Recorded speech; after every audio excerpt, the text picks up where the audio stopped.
ഇന്നത്തെ നമ്മുടെ ട്രെയിനിങ് സെഷനിലെ ഒരു കുറഞ്ഞ സമയത്ത് നമ്മൾ ചർച്ച ചെയ്യാൻ വേണ്ടി ഒരു മാറ്റർ അവതരിപ്പിക്കുന്നത് മക്കളോട് നമ്മൾ എങ്ങനെയാണ് സമീപിക്കേണ്ടത്, രക്ഷിതാവ് എങ്ങനെ സമീപിക്കണം എന്ന വിഷയത്തെക്കുറിച്ച്. വളരെ കുറഞ്ഞ കാര്യങ്ങളാണ് പ്രധാനപ്പെട്ടതെന്ന് നമുക്ക് തോന്നുന്ന ചില കുറഞ്ഞ കാര്യങ്ങൾ ഇവിടെ സൂചിപ്പിക്കുകയാണ്. മക്കളോട് നമ്മൾ സമീപിക്കുമ്പോൾ ശ്രദ്ധിച്ചിരിക്കേണ്ട കാര്യങ്ങളാണ് സൂചിപ്പിക്കുന്നത്. അതിൽ ഒന്നാമത്തേത് ആത്മാർത്ഥമായ സ്നേഹമാണ്. മക്കളോട് സ്നേഹം ഉണ്ടായാൽ മാത്രം പോലെ ആ സ്നേഹം പ്രകടിപ്പിക്കുക. അവർക്ക് അത് മനസ്സിലായി എന്നുള്ളത് ഉറപ്പുവരുത്തുകയും കൂടെ ചെയ്യണം. ആത്മാർത്ഥമായ സ്നേഹം, ആ സ്നേഹം അവർക്ക് കിട്ടിയെന്ന് ഉറപ്പുവരുത്തുക. സ്നേഹം നമ്മൾ പ്രകടിപ്പിക്കുന്നുണ്ട്, പക്ഷെ മക്കൾക്ക് കിട്ടിയെന്നുണ്ടെന്ന് നമുക്ക് പലപ്പോഴും ഉറപ്പാകുന്നില്ല. ഇത് നാം നേരിടുന്ന പ്രധാനപ്പെട്ട ഒരു പ്രശ്നമാണ്. മക്കൾക്ക് സ്നേഹം കൊടുത്താൽ പോരാ, സ്നേഹം കിട്ടി എന്നതുകൂടി ഉറപ്പാക്കുക. അത് ശ്രദ്ധിക്കേണ്ട ഒരു കാര്യമാണ്. പലരും ശ്രദ്ധിക്കൂല. ആത്മാർത്ഥമായി നമ്മൾ സ്നേഹിക്കും, സ്നേഹം നമ്മൾ കൊടുക്കുന്നുണ്ട്, പക്ഷെ അവർക്ക് കിട്ടി എന്നുള്ളത് നമുക്ക് ഉറപ്പാകുന്നില്ല. കാരണം നമ്മൾ സ്നേഹം പ്രകടിപ്പിക്കുന്നത് എങ്ങനെയാണ്? നമ്മൾ രാവിലെ തന്നെ സ്നേഹം പ്രകടിപ്പിക്കുകയാണ്. രാവിലെ എഴുന്നേറ്റ് വരുമ്പോ നമ്മളെ സ്നേഹപ്രകടനം എങ്ങനെയാ? പെട്ടെന്ന് പോയിട്ട് ബ്രഷ് ചെയ്ത് വന്നോ. ഇതാണ് ആദ്യത്തെ സ്നേഹപ്രകടനം. രണ്ടാമത്തെ സ്നേഹപ്രകടനം എന്താ? ഇപ്പൊ തന്നെ കള്ളാവും, വേഗം നിസ്കരിച്ചോ. അടുത്ത സ്നേഹപ്രകടനം. ഇങ്ങനെ നമ്മൾ സ്നേഹം പ്രകടിപ്പിക്കുന്നത് അവർക്ക് സ്നേഹമാണോ കിട്ടുന്നത് എന്ന് നമ്മൾ ഉറപ്പുവരുത്തുന്നില്ല എന്നുള്ളതാണ് അവിടുത്തെ പ്രശ്നം. ആത്മാർത്ഥമായി സ്നേഹം പ്രകടിപ്പിക്കുക എന്നതാണ് ഒന്നാമത് നാം അവരോട് പെരുമാറുന്ന സമയത്ത് ശ്രദ്ധിക്കേണ്ട കാര്യം. രണ്ടാമത്തത് ശ്രദ്ധ കൊടുക്കുക, അറ്റൻഷൻ കൊടുക്കുക എന്നതാണ്. അവർക്ക് പ്രസൻസ്, അവർക്ക് സാന്നിധ്യം കൊടുക്കുക, അവർക്ക് ശ്രദ്ധ കൊടുക്കുക എന്നത് വളരെ പ്രധാനപ്പെട്ട ഒരു കാര്യമാണ്. ഞാൻ ഈ പറയുന്ന കാര്യങ്ങൾ വേണമെങ്കിൽ നിങ്ങൾക്ക് നോട്ട് ചെയ്ത് വെക്കാം. മക്കളോടൊപ്പം കുറച്ച് സമയമെങ്കിലും ചെലവഴിക്കുക. അവരുടെ സംസാരങ്ങൾ ശ്രദ്ധിക്കുക, അവരുടെ അഭിപ്രായങ്ങൾ വിലമതിക്കുക. അവരെ എപ്പോഴും തമാശകൾ മാത്രമാകരുത്, കളിയാക്കലുകൾ മാത്രമാകരുത്, എപ്പോഴും കുറ്റപ്പെടുത്തലായി മാറരുത്. മറിച്ച് അവർക്ക് നമ്മളിൽ നിന്ന് ശ്രദ്ധ കിട്ടുന്നുണ്ടോ എന്നത് നാം കൃത്യമായി ഉറപ്പുവരുത്തണം. അവർക്ക് നാം ശ്രദ്ധ കൊടുക്കുക എന്ന് പറഞ്ഞാൽ സ്കൂളിലേക്ക് പോവുകയാണ്, അവർക്ക് ഒരുപാട് കാര്യങ്ങൾ പറയാനുണ്ട്, അല്ലെങ്കിൽ സ്കൂൾ വിട്ട് വരികയാണ്, മദ്രസ വിട്ട് വരികയാണ്. വരുന്ന സമയത്ത് അവർക്ക് പറയാനുള്ള കാര്യങ്ങൾ ശ്രദ്ധയോടെ നാം കേൾക്കുന്ന ഒരു സാഹചര്യം വേണം എപ്പോഴും. അത് ഹൃദ്യമായി സ്വീകരിക്കണം. അത് 360 ദിവസം ക്ലാസ് ഉണ്ടെങ്കിൽ ആ 360 ദിവസവും അവര് ക്ലാസ് വിട്ടു വരുന്ന സമയത്ത് വളരെ ശ്രദ്ധ കൊടുത്ത് സന്തോഷപൂർവം സ്വീകരിക്കും. ഇത് ശ്രദ്ധയുണ്ടാകേണ്ട ഒരു കാര്യമാണ്. നമ്മുടെ ഭാഗത്ത് നിന്ന് ഈ ഒരു കാര്യം വിട്ടുപോയാൽ ഒരുപാട് പ്രശ്നങ്ങൾ ഒഴിക്കുന്നു. മിക്കവാറും ഞാൻ കണ്ട പ്രയാസങ്ങളുടെയും പ്രതിസന്ധികളുടെയും എല്ലാം ഉറവിടത്തിൽപ്പെട്ട ഒന്നാണ്, പ്രധാന കാരണങ്ങളിൽപ്പെട്ട ഒന്നാണ് അവർക്ക് അറ്റൻഷൻ കൊടുക്കുന്നില്ല, അവർക്ക് നമ്മുടെ സാന്നിധ്യം കൊടുക്കുന്നില്ല എന്നുള്ളത്. മൂന്നാമത്തെ കാര്യം അംഗീകാരങ്ങൾ നൽകുക. മക്കള് ചെയ്യുന്ന അവരുടെ കഴിവുകൾ അംഗീകരിക്കുക, അവരുടെ പ്രതിഭാത്വം അംഗീകരിക്കുക, അതിന് നല്ല പ്രോത്സാഹനം കൊടുക്കുക, അവരുടെ കഴിവിനനുസരിച്ചുള്ള നല്ല ആത്മവിശ്വാസം ഉണ്ടാക്കാൻ അവരെ സഹായിക്കും. മക്കൾക്ക് വ്യത്യസ്ത തരം കഴിവുകൾ ഉണ്ടാകും. ആ കഴിവുകൾ അംഗീകരിക്കണം. ഒരു കുട്ടി ഒരു ദിവസം നമ്മളെടുത്ത് കൊണ്ടുവരുന്നു, പഠനത്തിൽ ഭയങ്കര പിന്നോക്കാണ്, പക്ഷെ കളിയിൽ ഭയങ്കര ഉഷാറാണെന്ന് പറഞ്ഞു. എന്താണ് കളി എന്ന് ചോദിച്ചപ്പോ ആ കുട്ടിക്ക് ചിത്രം വരക്കാൻ നല്ല കഴിവുണ്ട്. അപ്പൊ അതിനാവശ്യമായ സൗകര്യങ്ങൾ ചെയ്തു കൊടുക്കണം. അതിനാവശ്യമായ സൗകര്യങ്ങൾ ചെയ്തു കൊടുക്കുകയും അത് പ്രദർശിപ്പിക്കുകയും അതിന് ആവശ്യമായ അംഗീകാരങ്ങൾ നൽകണം. ഒരു കുട്ടിയെ ഒരിക്കലും എൻ്റെ അടുത്ത് കൊണ്ടുപോകും, 9ാം ക്ലാസ് എത്തി തീരെ ഒരു പഠനത്തിലെല്ലാം പിന്നോക്കാണെന്ന്. എന്താണ് ആ കുട്ടിയുടെ പ്രശ്നം എന്ന് ചോദിച്ചപ്പോ ഇവന് പഠിക്കാൻ മാത്രം താല്പര്യമില്ല, ഞാൻ ചോദിച്ചു മറ്റു പലതിലും താല്പര്യമുണ്ട്. എന്തിലാ താല്പര്യം ഉള്ളതെന്ന് ചോദിച്ചപ്പോ പറഞ്ഞു ഈ ജീവികളെയൊക്കെ വളർത്താൻ ഭയങ്കര താല്പര്യം. നമ്മളെ സെന്ററിൽ ആ കുട്ടിയെ കൂടി വന്നപ്പോ കുറച്ച് സമയം എന്നെ വെയിറ്റ് ചെയ്യേണ്ട ഒരു സാഹചര്യം വന്നപ്പോ ആ കുട്ടി തൊട്ടടുത്ത വീട്ടിലെ ഒരു പശുക്കുട്ടിയുടെ അടുത്ത് എത്തിയിട്ടുണ്ടാകും. ആ കുട്ടി ആ പശുക്കുട്ടിയെ താലോലിക്കുകയും ശ്രദ്ധിക്കുകയും ഒക്കെ ചെയ്യും. അപ്പോ ആ കുട്ടിക്ക് വേണ്ടത് എന്താ, ആ കുട്ടിക്ക് അതിൻ്റെതായ ഒരു സ്കില്ലുണ്ട്. ആ സ്കില്ല് ഡെവലപ്പ് ചെയ്ത് കൊടുക്കുകയും അതിന് നല്ല അംഗീകാരവും അതിനാവശ്യമായ പ്രോത്സാഹനവും കൊടുക്കുകയായിരുന്നു ആ കുട്ടിക്ക് ചെയ്യേണ്ടത്. എന്നാൽ പഠനത്തിൽ നല്ല മുന്നോക്കം ഉണ്ടാകും, നല്ല പുരോഗതി ഉണ്ടാകും. ശ്രദ്ധിക്കണം, ഒറ്റയടിക്ക് വെറും ഒരു രക്ഷിതാവ് സ്വയം ചെയ്യുകയല്ല വേണ്ടത്. അത്തരം വിഷയങ്ങളിൽ ആ വിഷയത്തിലെ ഒരു എക്സ്പേർട്ടിന്റെ ഒരു സഹായത്തോടു കൂടെ, അഭിപ്രായത്തോടു കൂടെയാണ് ഇത്തരം കാര്യങ്ങൾ ചെയ്യേണ്ടത്. നാലാമത്തെ കാര്യം, നല്ല മാർഗനിർദ്ദേശങ്ങൾ നൽകുക.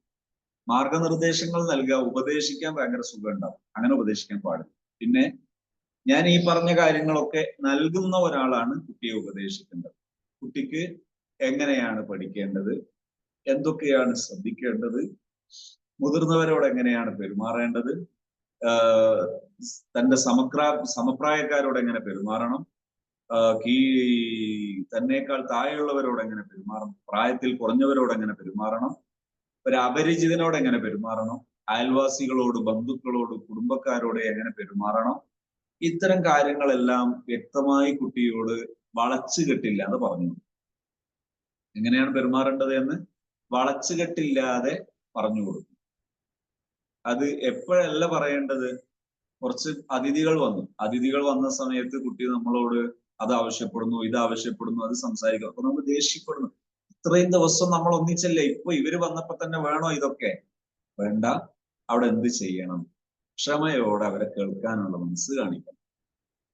പക്ഷെ അപ്പൊ എന്ത് ചെയ്യരുത്, അയൽവാസികളുടെ മുമ്പിൽ എങ്ങനെ പെരുമാറുന്നത് എനിക്കറിയില്ല, ഇനി ഇത്ര വയസ്സായിട്ടും ഇത്ര വലുതായി എന്ന് ചോദിക്കുന്നതിന് പകരം അത് ആ സമയത്ത് ക്ഷമയോടെ, സഹനത്തോടെ, നല്ല രീതിയിൽ അവരോട് സമീപിച്ച് അവർക്ക് ആവശ്യമായ നിർദ്ദേശങ്ങൾ നല്ല സഹനബോധത്തോടെ തന്നെ നൽകി അതിനുശേഷം അവരൊക്കെ പോയി ഒറ്റയ്ക്കിരുന്നതിന് ശേഷം നമ്മൾ ദേഷ്യം തീർക്കുകയല്ല ചെയ്യുന്നത്. പകരം നല്ല കൂളായിട്ട്, കാമായി, നല്ല ഒരു ഒരു യാതൊരുവിധ ഒരു ഭാവപ്പകർച്ചയില്ലാതെ അവരോട് പറഞ്ഞു കൊടുക്കുക. മോനെ അല്ലെങ്കിൽ മോളെ, എനിക്കൊരു കാര്യം പറയാനായിട്ട് പറയട്ടെ. ആ ഉമ്മ പറഞ്ഞോ. അപ്പോ ഇന്ന് അയൽവാസികൾ വന്നപ്പോ, അത് പറയണമെന്നില്ല, അതിനേക്കാൾ നല്ലത് ഒരു അതിഥികളൊക്കെ വീട്ടിൽ വരുന്ന സമയത്ത് നമ്മൾ എങ്ങനെയാ പെരുമാറേണ്ടതെന്ന് പറയട്ടെ. ആ പറഞ്ഞു, ഇങ്ങനെയാണ് പെരുമാറേണ്ടത്, ഇങ്ങനെ ചെയ്യരുത്, ഇങ്ങനെ ചെയ്യണം. ഇങ്ങനെ ചെയ്യരുത് എന്ന് മാത്രം പറയരുത്, എങ്ങനെ ചെയ്യണം എന്ന് കൂടി പറയണം. അത് അവന് മനസ്സിലായോ എന്ന് ബോധ്യപ്പെടുത്തണം. പറഞ്ഞാൽ മാത്രം പോരാ, പറഞ്ഞത് മനസ്സിലായോ എന്ന് ബോധ്യപ്പെടുത്തണം. അപ്പൊ അടുത്തൊരു കാര്യമാണ്, നമ്മൾ അവരോട് മാർഗനിർദ്ദേശങ്ങൾ നൽകുക. ഏത് സമയത്തും മാർഗനിർദ്ദേശങ്ങൾ നൽകുക, ശരിയും തെറ്റും അവരെ ബോധ്യപ്പെടുത്തുക. ഇന്നത് ശരി, ഇന്നത് തെറ്റ്. എന്നിട്ട് സഹകരിച്ച് പ്രവർത്തിക്കുക.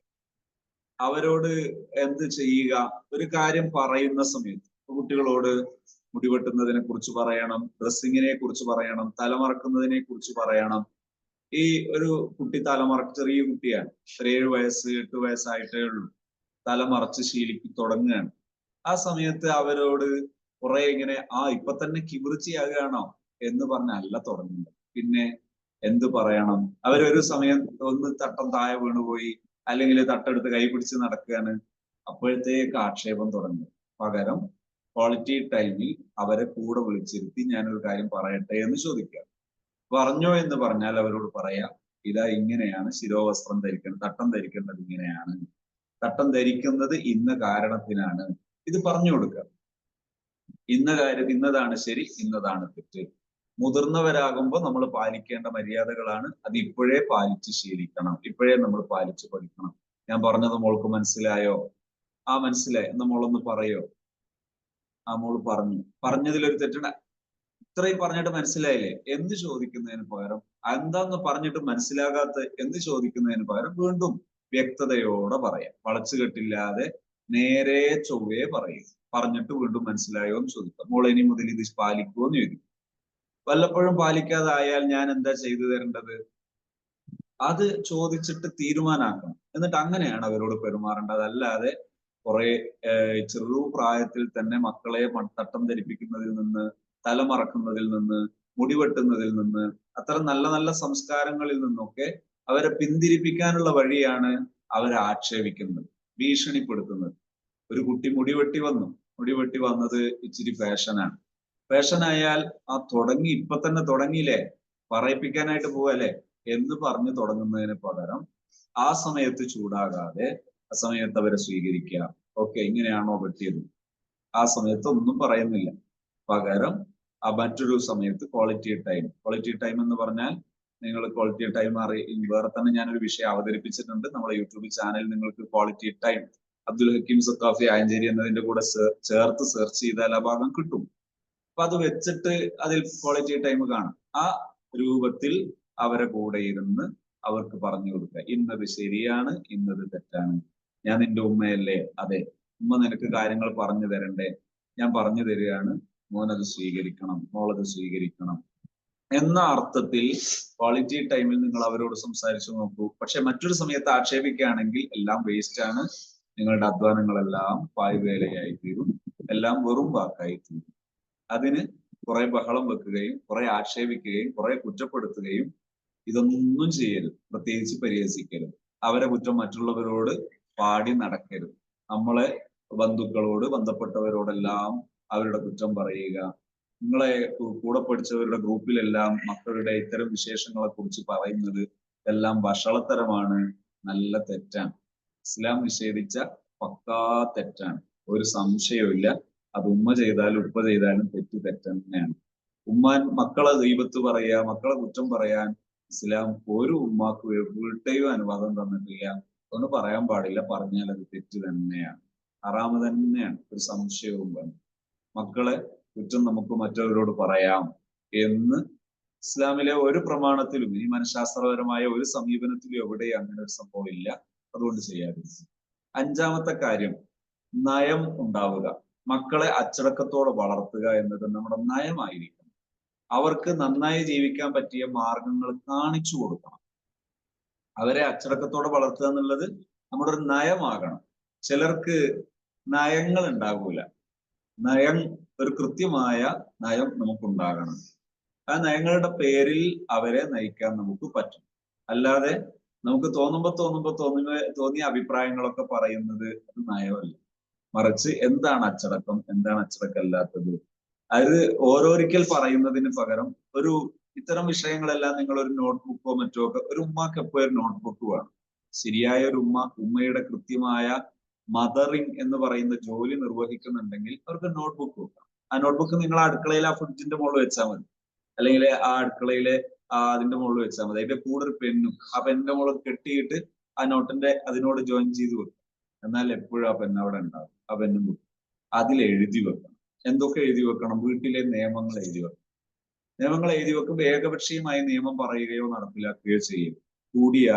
ഒന്നിച്ചിരുന്ന് കൂടിയാലോചിച്ചിട്ട് ഇത് നമ്മൾ നിയമമാക്കല്ലേ, മുടി എങ്ങനെ വെട്ടണം, അതുപോലെ ഡ്രസ്സ് എന്ത് ധരിക്കണം, ഏത് സമയത്ത് ഏത് ഡ്രസ്സ് ധരിക്കണം, ഡ്രസ്സ് എവിടെ അയച്ചു വെക്കണം, ഡ്രസ്സ് ആരാണ് മടക്കി വെക്കേണ്ടത്, ആരാണ് തോരനിട്ടാൽ ഉണങ്ങാനിട്ടാൽ, അലക്കി ഉണങ്ങാനിട്ടാൽ, ആറാനിട്ടാൽ ആരാണ് എടുക്കേണ്ടത്, ഇടേണ്ടത് ആരാണ്, അലക്കേണ്ടത് ആരാണ്, ഇങ്ങനെ തുടങ്ങി അത്തരം വിഷയങ്ങൾ എന്തൊക്കെയാണോ ഒരു കോർഡിനേഷനായിട്ട് നിയമം വേണ്ടത് അതെല്ലാം കുറിച്ചു വരും.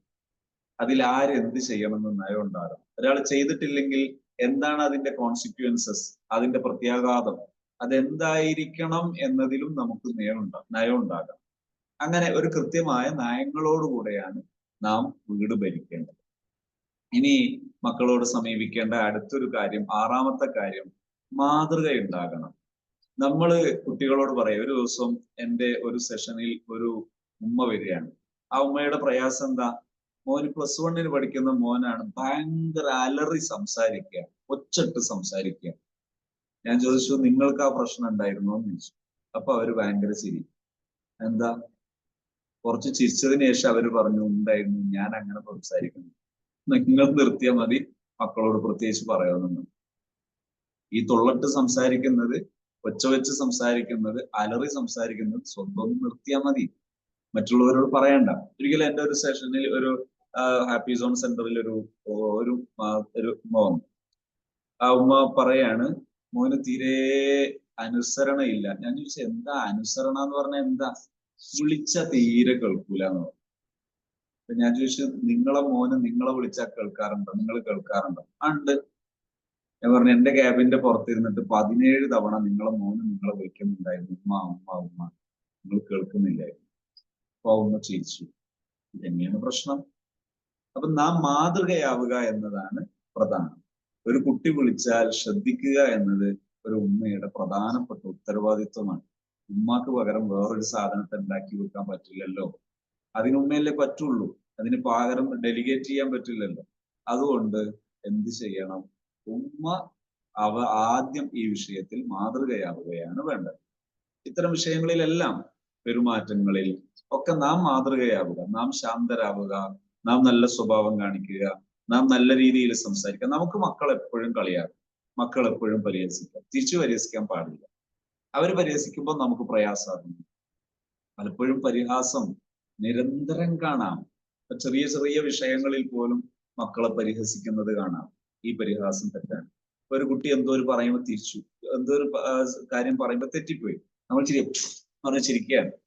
ഇത് പരിഹാസമാണ്. ഇങ്ങനെ പരിഹസിക്കുന്ന നാം അവർ പരിഹസിക്കുന്നത് പാടില്ല എന്ന് പറയാൻ പിന്നെ നമുക്ക് അർഹതയില്ല. പരിഹാസം ഇസ്ലാമിൽ നിഷിദ്ധമാണ്, വിവരക്കേടിന്റെ ലക്ഷണമാണ് എന്നാണ് പരിശുദ്ധ ഖുർആനൊക്കെ പഠിപ്പിച്ചത്. അത്തത്തഖിദുന ഹുസുവ എന്ന് ചോദിച്ച സമയത്ത് മൂസാ നബി അലൈഹി സ്വലാം അവിടെ പഠിപ്പിച്ച മറുപടി ഔദു ബില്ലാഹി അൻ അകൂന മിനൽ ജാഹിലീൻ. പരിഹാസം വിവരക്കേടിന്റെ ലക്ഷണമാണ്, ജാഹിലീങ്ങളുടെ ലക്ഷണമാണ്. ഈ മോണോയിറ്റൊക്കെ കളിപ്പിച്ച് മിമിക്രി ഒക്കെ കളിച്ച് പരിഹസിക്കുന്നത് ഒരുതരം വിവരക്കേടിന്റെ ഒരു ലക്ഷണമാണ്, വിവരക്കേടാണ്. അപ്പൊ അത്തരം വിവരക്കേട് നമ്മൾ എന്ത് ചെയ്യാൻ പാടില്ല? ആദ്യം കാണിക്കാൻ പാടില്ല. നാം അതിൽ മാതൃകയായി അവരുടെ മുമ്പിൽ മാതൃക കാണിക്കണം. പിന്നെ മക്കളെ കുറിച്ച് തികഞ്ഞ വിശ്വാസം വേണം. മക്കളിൽ വിശ്വാസം കാണിക്കുക, അവർക്ക് കഴിയും എന്ന വിശ്വാസം കാണിക്കുക. നമ്മളെ മക്കൾക്ക് അത് ചെയ്യാൻ പറ്റൂല, ഇത് പ്രായാനുസൃതമായി കാര്യങ്ങൾ ചെയ്യാനുള്ള സമ്മതം കൊടുക്കുകയും അതിലൊരു ആത്മവിശ്വാസം കാണിക്കുകയും ചെയ്യണം. മക്കൾ പറയുന്നത് അപ്പടി അനുസരിക്കലല്ല ഞാൻ പറയുന്നത്, മറിച്ച് അവർ പറയുന്നത് കേൾക്കാനുള്ള ഒരു മനസ്സുണ്ടാകാം. അവർ പറയുന്നതെല്ലാം തള്ളുക, അവർ പറയുന്നതെല്ലാം നിഷേധിക്കുക, അങ്ങനെ ചെയ്യരുത്. അവർ പറയുന്നത് കേൾക്കുന്നൊരു മനസ്സ് നമുക്കുണ്ടാകും. അത് വളരെ പ്രധാനമാണ്. ഇനി പ്രധാനപ്പെട്ട മറ്റൊന്നാണ്, എട്ടാമത്തെ കാര്യമാണ്. ഇപ്പോ ഈ ഏഴാമത്തെ ഞാൻ കാര്യം പറഞ്ഞ വിശ്വാസം കാണിക്കുക. ഇപ്പോ കുട്ടി സംസാരിക്കുന്ന പ്രായമാകുമ്പോഴേക്ക് സംസാരിക്കൂ എന്നുള്ള വെപ്രാളം, കുട്ടി നടക്കാനുള്ള പ്രായമാകുമ്പോഴേക്ക് നടക്കൂ എന്നുള്ള വെപ്രാളം ആവശ്യമില്ല. സമയമാകുമ്പോൾ ഇല്ലായ്മയിൽ നിന്ന് പടച്ച സൃഷ്ടാവ്, ഈ പ്രപഞ്ചമാകമാനം പടച്ച് പരിപാലിക്കുന്ന ഒരു സൃഷ്ടാവ് അള്ളാഹു അങ്ങനെ ഒന്നുണ്ട് എന്ന് നമ്മൾ കാണുന്നു, നമുക്ക് ബോധ്യപ്പെടുന്നു. ഉണ്ടെങ്കിൽ പിന്നെ ആ സൃഷ്ടാവിൽ വിശ്വസിക്കുക, ആ വിശ്വാസം ഉറപ്പിക്കുക. അങ്ങനെയാണ് ചെയ്യേണ്ടത്. തികഞ്ഞ വിശ്വാസത്തോടെ, ആത്മവിശ്വാസത്തോടെ പെരുമാറുക. എട്ടാമത്തെ കാര്യം സഹതാപം കാണിക്കുക, കരുതല് കാണിക്കുക. മക്കളുടെ വികാരങ്ങളും പ്രശ്നങ്ങളും മനസ്സിലാക്കുക, അവരെ പിന്തുണക്കുക, അവരെ കരുതലോടുകൂടെ അവരോട് പെരുമാറുക.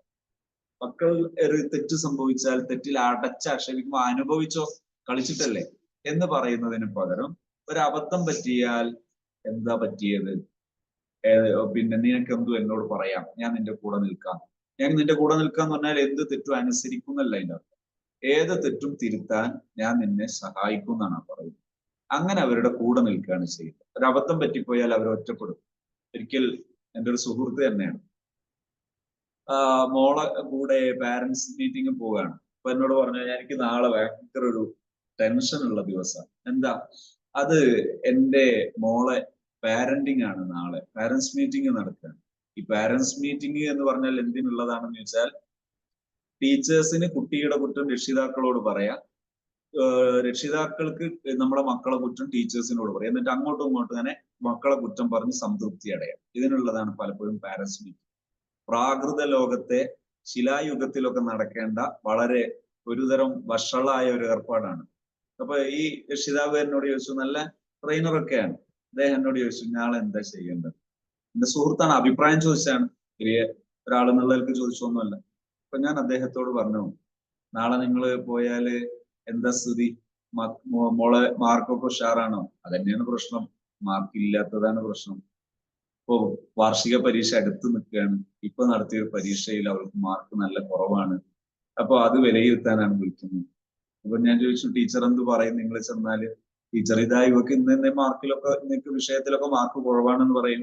അപ്പോ നിങ്ങൾ എന്താ ചെയ്യുക? ഞാൻ എന്താ ചെയ്യേണ്ടതെന്നാണ് എനിക്ക് തിരിയാറ്. അപ്പൊ ഞാൻ ചോദിച്ചു, സ്വാഭാവികമായിട്ട് നിങ്ങളുടെ മനസ്സിൽ ഇപ്പോൾ ഉള്ള പ്ലാൻ എന്താ? ഇപ്പൊ ഉള്ള പ്ലാന് ഞാൻ പഠിക്കാൻ സൗകര്യം ഒരുക്കി കൊടുത്തിട്ടുണ്ട്, പഠിക്കാൻ പറയാറുണ്ട്, ചെയ്യാൻ പറ്റുന്നതൊക്കെ ഞാൻ ചെയ്തിട്ടുണ്ട്. പഠിക്കട്ടെ, ഞാൻ എന്ത് ചെയ്യാൻ ഇത് പറയാൻ. പക്ഷെ അത് നിങ്ങൾ തന്നെ പോണോ? അതിന് കൂലിക്ക് ഒരാളെ വിളിച്ചാൽ പോരെ, 100 റുപ്യ കൊടുത്ത ഒരാളെ കൂലിക്ക് വിളിച്ചാൽ പോരെ. പിന്നെ എന്താ ചെയ്യേണ്ടത്? നിങ്ങൾ പാരന്റ് ആണെങ്കിൽ ആ കുട്ടിയുടെ ഈ വിഷയത്തിലെ ഉത്തരവാദിത്വം നിങ്ങൾ കൂടിയാണ്. അപ്പൊ എന്ത് ചെയ്യണം എന്നറിയോ? നിങ്ങൾ പോവുക, ടീച്ചറുടെ മുമ്പിൽ എത്തുക, ടീച്ചറോട് പറയുന്നതൊക്കെ എല്ലാം പറയുന്നതൊക്കെ കേൾക്കുക. എല്ലാം പറഞ്ഞ് എന്താ ടീച്ചർ പറയും, ഇതാ മാർക്ക് കുറവുണ്ട്, ഏതൊക്കെ വിഷയത്തിലാ? ഇന്ന വിഷയത്തിൽ, ഇന്ന വിഷയത്തിൽ എത്ര കുറവുണ്ട്, ഇന്നതൊക്കെ കുറവുണ്ട്. എല്ലാം കഴിഞ്ഞതിന് ശേഷം ടീച്ചറോട് ചോദിക്കുക, ടീച്ചറെ ഞാൻ ഇനി ഇതൊക്കെ ചെയ്യാൻ. അതെ, ടീച്ചറുടെ അവസാനം പറയൊരു കാര്യം, ആ പറയുന്ന കേൾക്കുക. എല്ലാം കേട്ടിട്ട് ഇൻഷാ അല്ലാ, അത് ഇൻഷാ അല്ലാ മനസ്സിലാകുന്ന ടീച്ചറാണ് ഇൻഷാ അല്ലാ പറയാം. ഇൻഷാ അല്ലാ മനസ്സിലാകാത്ത ടീച്ചറാണെങ്കിൽ ഞാൻ അങ്ങനെ ചെയ്യാം എന്ന് പറയാം. എന്നിട്ട് തിരിച്ചു പോരും. തിരിച്ചു പോരുമ്പോ അവിടുന്ന് ഇറങ്ങിയാൽ നിങ്ങൾ എന്ത് ചെയ്യും? ദയുണ്ട് ഒരേലെത്തട്ട പറഞ്ഞു തരാന്ന് പറയാം. അതല്ല വേണ്ടത്. പകരം മകളോട് പറയാം, മോളെ വിഷമിക്കണ്ട എന്ന് പറയാം. കൈ പിടിച്ചിട്ട് നല്ല സന്തോഷത്തോടെ തിരിച്ചു വീട്ടിലേക്ക്. അങ്ങനെ ചെയ്യണ്ടേ? ഇപ്പോ എന്നോടൊന്നും ചോദിച്ചില്ല, കാരണം ഞങ്ങൾ തമ്മിൽ നേരത്തെ അറിയാം. ഞാൻ ഇനി എന്തൊക്കെ പറയുന്ന ഏകദേശം അദ്ദേഹത്തിന് അറിയാവുന്നതുകൊണ്ട്. കാരണം തിരിച്ചു പോരുമ്പോ ഇങ്ങനെ പറഞ്ഞ 100 കൂട്ടം ചോദ്യം ഉണ്ടാവും. ഇനി അടുത്ത പരീക്ഷയ്ക്ക് ഇതന്നെ ആവർത്തിക്കൂലേ? പിന്നെ പഠിക്കാതിരിക്കൂലേ? ഇതൊരു പതിവാക്കൂലേ? 100 കൂട്ടം ചോദ്യം ഉണ്ടാവും. അതിന് എന്ത് ഉത്തരം പറയുമെന്ന് അറിയാവുന്നതുകൊണ്ട് അദ്ദേഹം പറഞ്ഞു ഞാൻ അങ്ങനെ ചെയ്യുമെന്ന് പറഞ്ഞു. അങ്ങനെ നിങ്ങൾക്കും ഉണ്ടാവും മനസ്സിൽ 100 കൂട്ടം ചോദ്യം. ആ ചോദ്യത്തിന്റെ ഉത്തരവും കൂടി ഞാൻ പറയുന്നു. പിറ്റേ ദിവസം അദ്ദേഹം വൈകുന്നേരം സമയത്ത്, മഗ്‌രിബിന്റെ സമയത്ത് എന്നെ വിളിച്ചു. എന്നോട് പറഞ്ഞു, തങ്ങ് തിരക്കൊക്കെ ഉണ്ടാവും, എനിക്ക് വളരെ അത്യാവശ്യമായിട്ട് ഒരു കാര്യം പറയണമെന്ന് വിളിച്ചതാണ്. വലിയൊരു സന്തോഷമാണ്. എന്താ സന്തോഷം? നിങ്ങൾ പറഞ്ഞ പോലെ ഞാൻ ചെയ്യുന്നു. വീട്ടിലെത്തുമ്പോ എന്റെ മോള് എന്റെ കൈ പിടിച്ച് മുറുക്കെ പിടിച്ചിട്ട് എന്നോട് പറഞ്ഞു, ഇനി എന്റെ മാർക്ക് കുറഞ്ഞിട്ട് നിങ്ങൾക്ക് ഒരാളുടെ മുമ്പിൽ പോയി ഇരുന്ന് പ്രയാസപ്പെടേണ്ടി വരൂല എന്ന് എന്റെ മകൾ എന്നോട് പറഞ്ഞപ്പോ, എന്റെ കൈ പിടിച്ച് പറഞ്ഞപ്പോ എന്റെ കണ്ണ് നിറഞ്ഞു പോയി. കാരണം ആ മകളുടെ വാക്ക് അതൊരു ഒന്നൊന്നര വാക്ക്. പിന്നീട് പഠനത്തിന് ഒരു കുറവ് വന്നിട്ടില്ല. അത് ഇതാണ് നമ്മൾ കാണിക്കേണ്ട കരുതൽ എന്ന് പറഞ്ഞാൽ. ഇതാണ് ഒരു അബദ്ധം പറ്റിയാൽ ആ അബദ്ധത്തിൽ കുറ്റപ്പെടുത്തുന്നതിന് പകരം ഈ അബദ്ധം ഇന്നതാണെന്ന് മനസ്സിലായോ? മനസ്സിലായി എങ്കിൽ ഇനി ആ അബദ്ധം ആവർത്തിക്കാതിരിക്കുക. അതിന് എന്ത് സഹായ വേണ്ടത് എന്ന് ചോദിക്കുക. ആവർത്തിക്കാതിരിക്കാൻ എന്റെ സഹായം എന്താ വേണ്ടത് എന്ന് ചോദിച്ചാൽ മതി. അവർ ആ അബദ്ധം വളരെ വ്യക്തമായി അവർ ഉൾക്കൊള്ളുകയും മനസ്സിലാക്കുകയും ചെയ്യും. പക്ഷെ മനസ്സ് തുറന്നവരോട് സംസാരിക്കും. അവരെ ആക്ഷേപിക്കുകയോ കമ്പൽസ് ചെയ്യുകയോ ചെയ്യരുത്. കമ്പൽസ് ചെയ്ത് അവരെ നിർബന്ധിക്കരുത്. നിർബന്ധിച്ചാൽ മുന്തിക്കയറ്റിയാൽ ഊരിപ്പോരും എന്നൊരു ചൊല്ലുണ്ട്. നമ്മളൊരു പൈപ്പും ജോയിന്റ് ചെയ്യേണ്ടത് അത് കറക്കി അതിന്റെ ത്രെഡില് കറക്കി കയറ്റേണ്ടത് കറക്കിയിട്ട് തന്നെയാണ് കയറ്റേണ്ടത്. അപ്പടം കൊണ്ട് ഇട്ടാൽ പിന്നെ അതിന്റെ ത്രെഡ് നശിച്ചു പോകും, പിന്നെ അത് ഇടാൻ പറ്റൂല, പോയി പോകും, നഷ്ടപ്പെട്ടു പോകും. ഇത് ശ്രദ്ധിക്കേണ്ട കാര്യമാണ്. ഇനി 9ാമത്തെ കാര്യം എന്താണ്? 10 കാര്യങ്ങളാണ് ഞാൻ പറയുന്നത്. അടിസ്ഥാന തത്വങ്ങൾ മനസ്സിലാക്കുക എന്ന് പറഞ്ഞാൽ അടിസ്ഥാനപരമായി ശരി എന്താണ്, തെറ്റെന്താണ്, ഇത്തരം കാര്യങ്ങൾ, അടിസ്ഥാനപരമായ വിഷയങ്ങൾ എപ്പോഴും മക്കളോട് തുറന്ന് സംസാരിക്കണം.